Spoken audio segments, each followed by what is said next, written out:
Hi there, my name is John Stevens, pastor of Zion Lutheran Church in Oregon City, Oregon, and we're part of the ELCA. And welcome to Dollar Store Children's Sermons, where we take a look at the lectionary text, we tie them to an item from the Dollar Tree.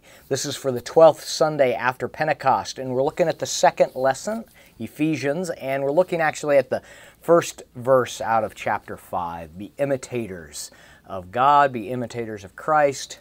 It says, therefore be imitators of God as beloved children and live in love as Christ has loved us. And what a wonderful phrase. I mean, you could do a sermon series on that.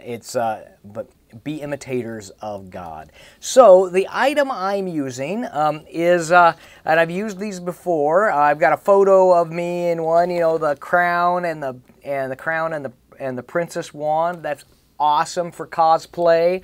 Or you've got an apron, I'm going to imitate an artist. So there's those items, and the idea is that we play dress up. And when we play dress up, we're imitating. Now, two things. One is you could go in the direction where you don't need dress up, where you could play the game of charades.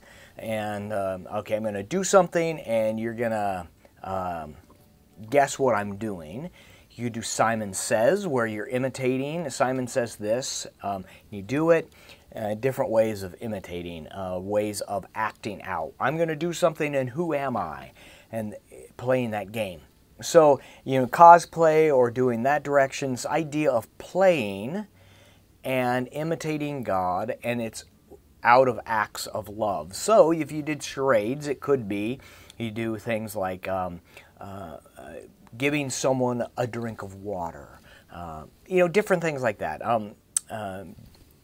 Mowing the lawn. I'm just trying to think of acts of service. Giving someone a high five, waving, different charade activities. There's that.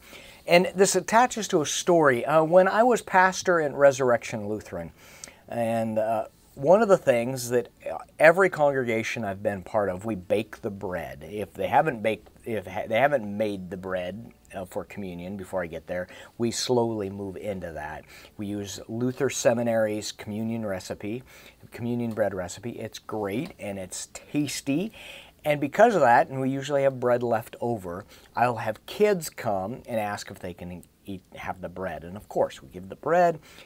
And so in Juneau, Alaska, I had kids that were after church during coffee hour. They were walking around and they would break the bread and they would hand it to someone and they would say, "This is the body of Christ given for you."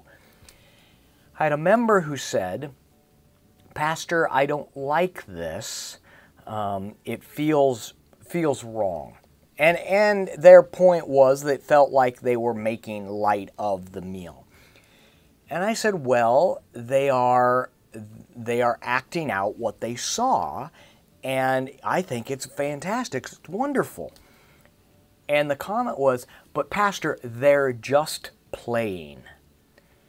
And to that my response was, "Oh, they're not just playing. They are playing, but oh, so much more is happening there." And that act of imitating God's love is so much more than just imitating. And that when we act as God would have us to act, when we act like Jesus, we as the church become the body of Christ in this world. So that's what I'm looking at, is how do we act? The charades, the guessing who am I, using the cosplay dress up, talking about that, about Halloween, who do you want to dress up for Halloween, things like that. So different ways to go, but it's all about imitating the love of God that Christ has shown us. So, well, I hope this can be a springboard for your own thinking around your children's sermon. Thanks for stopping by, and I hope you have a fantastic week.